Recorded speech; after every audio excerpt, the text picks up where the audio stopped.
value of courtship. It's necessary to have courtship. It's necessary to engage in courtship. Why it is dangerous, it can be hazardous, or it can work negatively if one neglects the issue of courtship and just go about the relationship matters before marriage or before signing the dotted line hastily. And what you have to do in courtship, we also said that yesterday. So you can check the previous video that talk about courtship on the channel. So today we want to talk about what are some steps that can be taken to make sure your eligibility, if you are not yet married, stands very well and predisposes you, very strategically position you. And if you are married, some of these tips can help you to become stronger for your spouse and to develop your stronger base in your relationship. The first step we shall talk about is your spiritual development, spiritual standing. So building a God-centered foundation or working on your God-centered foundation. We know we live in a universe that is outstanding in so many ways. And so many things are still beyond our understanding, but we observe that they impact our life. And that what science is also showing, evolving every day by day. New things are being discovered, new laws of nature, new principles of nature. The same thing with other aspects of our life and living. So the first of the core steps is self-examination and prayer. See, what is your stand with God? What's your belief system on this supreme being called God? Some people call him different names, but he's still there in the open, that there is a supreme being, a super force that controls the affairs of this life. Science has shown that nothing just happens. Something makes something to happen. That's what you find in the Newton's law of motion. That's why I say these laws are being evolving. The first law says that everything will continue in a state of rest on continuous motion in straight line, except an unbalanced force impacts on it or acts on it. And that's where the principle of matter, a lot of other things come in. Same thing happens to our personal and the life we live now. So seek clarity about your personal self, your value system, your spiritual gifts. There's nobody that is bereft of spiritual gift. It may be, your perception may be very high. It may be word of wisdom. It may be your discernment. People call it instinct. People call it sixth sense. People call it different names.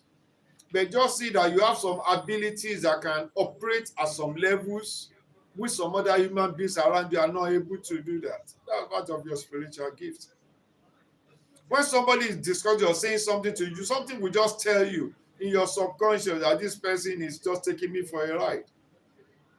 Or it can tell you this person has more to give than what is being presented. So a lot of things. So develop yourself and find out what are your values. Then pray for discernment. So discernment will help you to know whether the person you are relating with, somebody that is dangerous, somebody you should put at arm's length, whether somebody you can open yourself to. Because the Bible said even Satan can come as an angel of light. We call it people with sweet tongue. People that gift of the gap, their mouth is so sweet.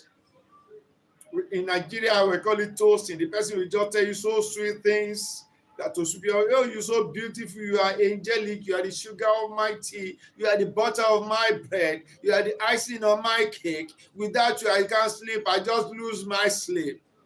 When I see you, my heart just start palpitating. If I don't see you, I lose my appetite. So that's why I just call you now to just listen to your voice, to give me some ability to be able to even enjoy my breakfast. Calls you in the morning, calls you at night. But by the time I get married, there'll be so many examples in that line. With so much passion, but they get married and become something else. You say, this person I got married to. You open your, even that shock alone is enough to destabilize and destroy a human being. So if you don't pray for anything else, pray that God give you gift of discernment. And that's why if you have the gift of the gap, you can talk so much. Learn to be a good listener, active listening, ability to see beyond just the visible. So establish personal spiritual disciplines like studying of your Bible and reading some spiritual books that can guide you in your steps. Understanding human relationships is also very important.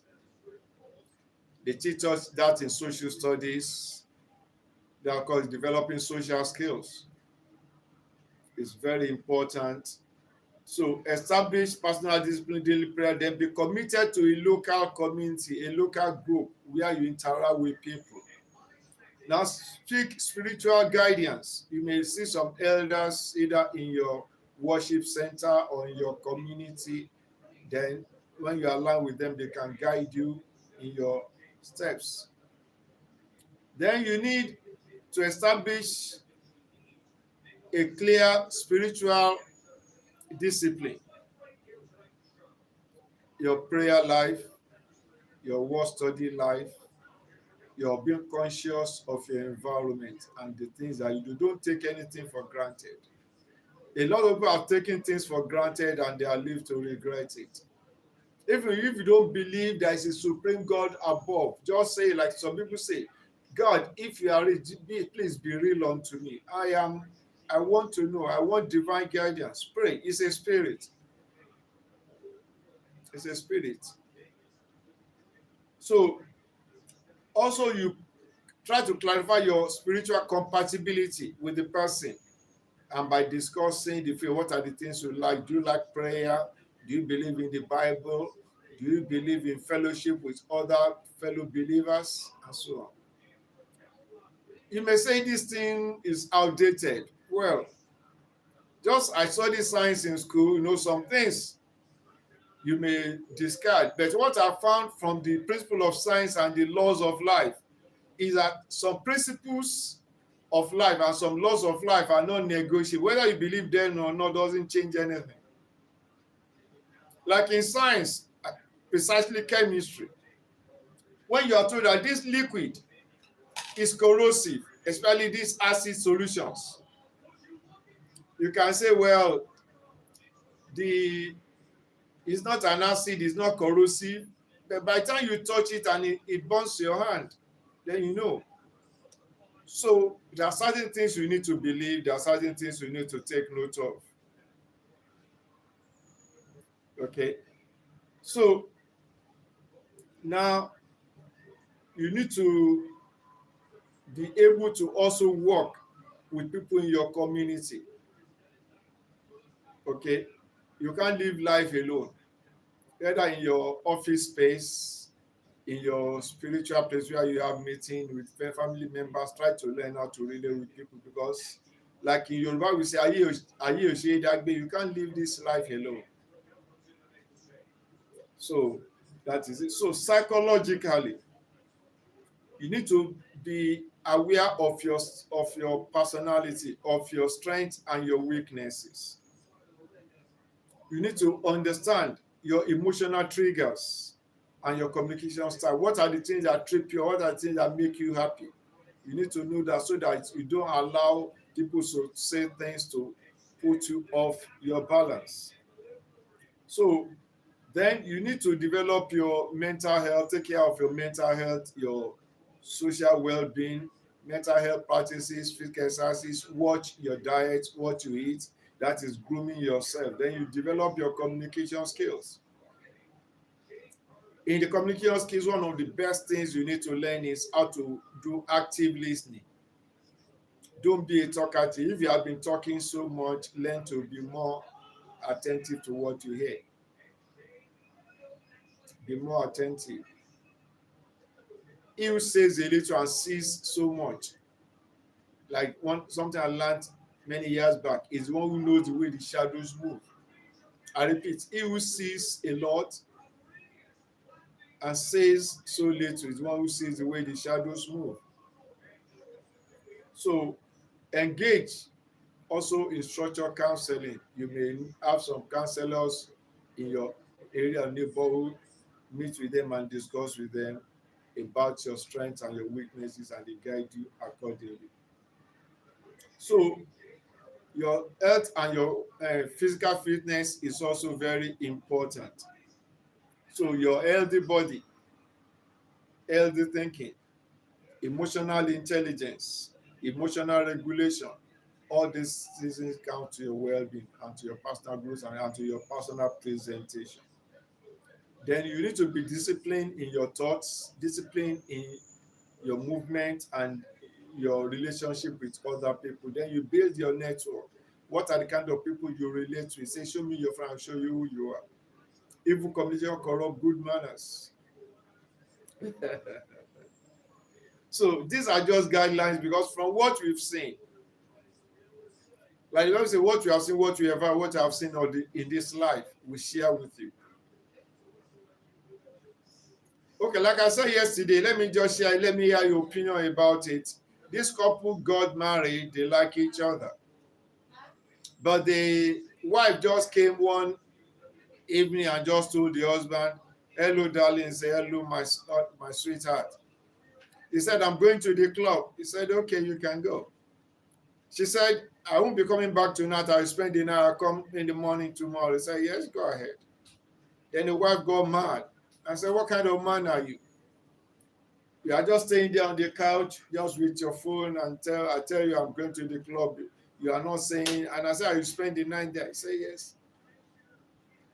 Then he said, I don't like your attitude. I'm going to pack my bag. I'm going to leave this house tonight. Then she went inside, packed her traveling bag, and just rolled it to the sitting room. The man still stayed on the settee. Then the lady said, what? You are not telling me not to move out? He said, why should I? You are an adult. You know when we got married, what we agreed upon, what we are doing, our goals and objectives. And now you as a married woman, you are telling your husband you are going to the club. And what are you going to do at the club and spend the night there? Leaving your husband at home. And telling him come in the morning. You expect him to be fighting, you are struggling with you. What? Because you two know it's not right. Why are you now trying to push me to fight? I'll be struggling with you. Is that love? Is that care? You not come for us to see how we can manage and practice how to move our life ahead. Spend more time together. You say you want to go to the club. And next time you say. So that's how the lady was able to calm down. So that's why we talk about this thing, so that you can see that it's very important to align your compatibility, your values. Then there was a drama that played out yesterday. The wife, the lady, works in the banking sector in Lagos, Nigeria. The husband is working in an office, but his take home is lesser than that of the wife. So whenever I give the upkeep money to the wife had to wait and prepare sumptuous meal. Then the husband will complain. So what are you doing? You should work within the budget I've given you. So what? Yeah, work with the budget I've given you. Are you trying to show me that yes, because you earn more, you boost? Yes. So we should eat very well. So my job is to boost whatever effort, whatever you're able to put on the table. The wife insisted. Then the wife said, how can, when God is blessing us, how can we be limiting ourselves? You do what you can, I support you. Then since he was insisting, the lady decided to now cook according to the amount of money he made available. Then she now, out of her own money, cook something more sumptuous. Then on the dining table, she put his own meal there. And she put down, then the woman said, what is this? Why is that disparity?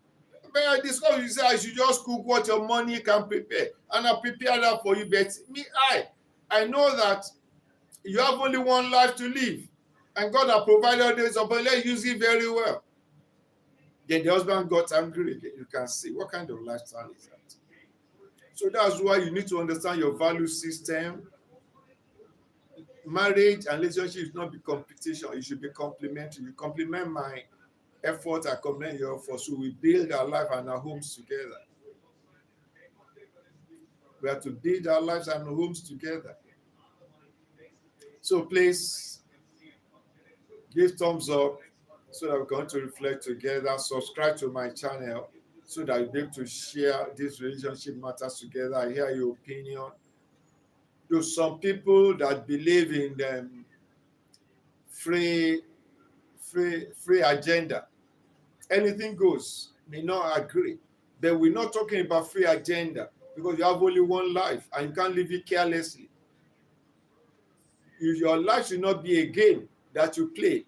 Either you win or lose. You play to win and win positively. You have only one life. You need to maintain your mental health. You want to sleep and sleep soundly. You want to be with somebody that cherishes you, appreciates your value. That's what we're talking about. That's what we're looking at. This is not issue of old school or new school. Values are neither old nor new. Values are values. Good is good. What is bad is bad. It doesn't have any other name. Eating good food. What is bad about that? Eating scraps. What is good about that? Eating leftovers. What is good about that? When you can eat what is good. When you can succeed, why must you play with failure? When you can be happy, why must you play with sadness or something that can burn you? When you can live above the water, why must you be playing a dangerous game where you can be drowned in the same waters of life? That's what we're talking about. Is it that serious? It can be that serious. When you hear stories that touch the heart, many people that their hearts have been broken and broken, some dash in pieces, that's where so much depression, mental health challenge in society and community. It's he who feels it knows it. So that's why this channel is out there to help one or two people. If it's only one soul that is being said, that is being guided, that you have only one life, don't throw it away. And don't allow anybody to toy with it. Your life is precious. Live it very well. Live it very well. That was talking. It's not being religious. This is simple psychology. Psychology is study of the science of the mind. Peace of mind where you can sit and reason critically. Where your personality will be respected. What is spiritual about that? That is simple common sense. Who doesn't like to be respected? Who doesn't like to be happy? Who like to go about every day with a morose face? Gloomy. Who likes to be complaining all over the place? This one, taking me for granted. Who doesn't want to be celebrated? When you go for Grammy Award and all those awards, don't you see people happy? They are celebrating life, celebrating success, celebrating joy, celebrating achievements. Even so many of these film stars or artists that we see, because of their tight schedule, they have relationship challenge. They break up. They can see that as soon as possible, they try to remarry again because they know that this relationship is key. It's jamming to them. You need to have somebody to come home to. Somebody you can hold and call my darling, my joy, my peace. Somebody you can share your heart with. Somebody you can share with. Somebody talking and share your pains with you, one-on-one. Somebody that can really laugh with you genuinely and cry with you genuinely. Somebody that can give you genuine heart-to-heart talk. Not somebody that just want to use you and dump you. That when the going is good, but when the going is tough, disappear. Just like the breeze. So that's why this channel is set up. So once again, thank you for reflecting with me. I will respond to your comments. When the video is fully processed by the YouTube, please share your comments. I will respond to everyone accordingly.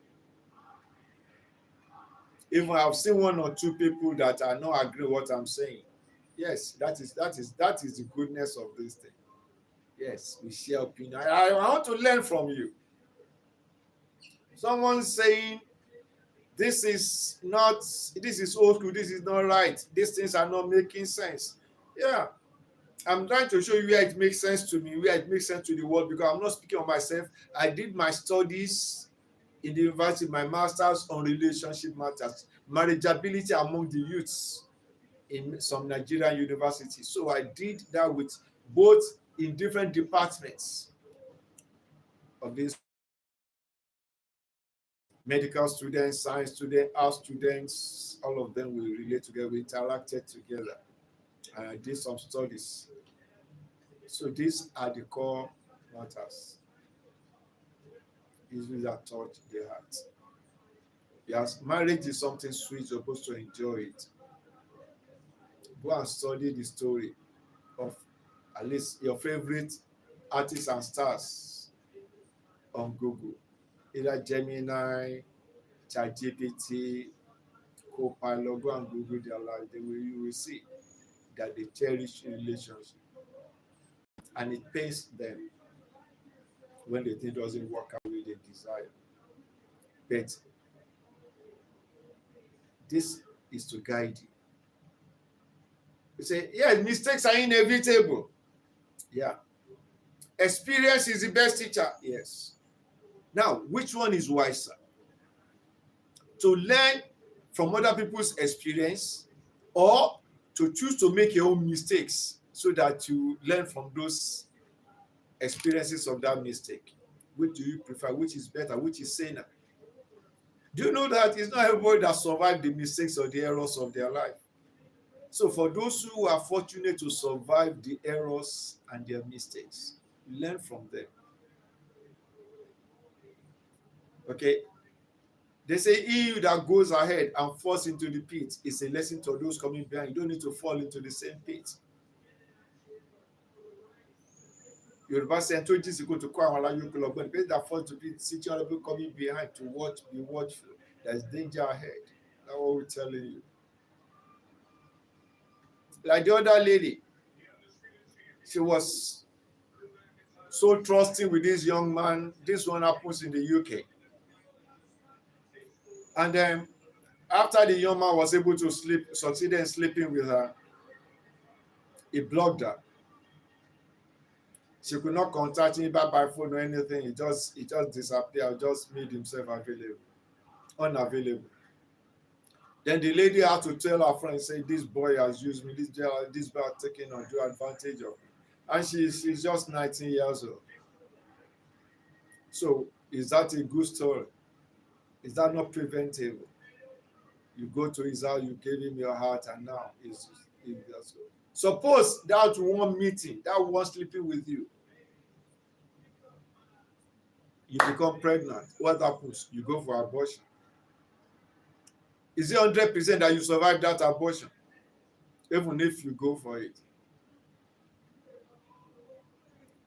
And what are their complications that may result? A lot of other things which are avoidable. Then suppose, because not all abortions succeed, some of them it just becomes, so you tried it, the thing refused to go, and you give back to the baby. The trauma, the experience, how is it with you? How is it with the lady? So these are the things we're talking. We're not being really, you're talking about common sense, mental health, personal peace, personal joy. So thank you once again for reflecting with me. Until we meet again around same time tomorrow. Take good care of yourself. We take another topic, maybe red flags and green flags in relationship matters. We talk about relationships because those are some of the issues. And this is not about marriage alone. Relationships in business and in the family and other forms of relation. All of them needs to be taken with care. With care. Thank you once again for reflecting with me on the Senegal Reflections. God bless you.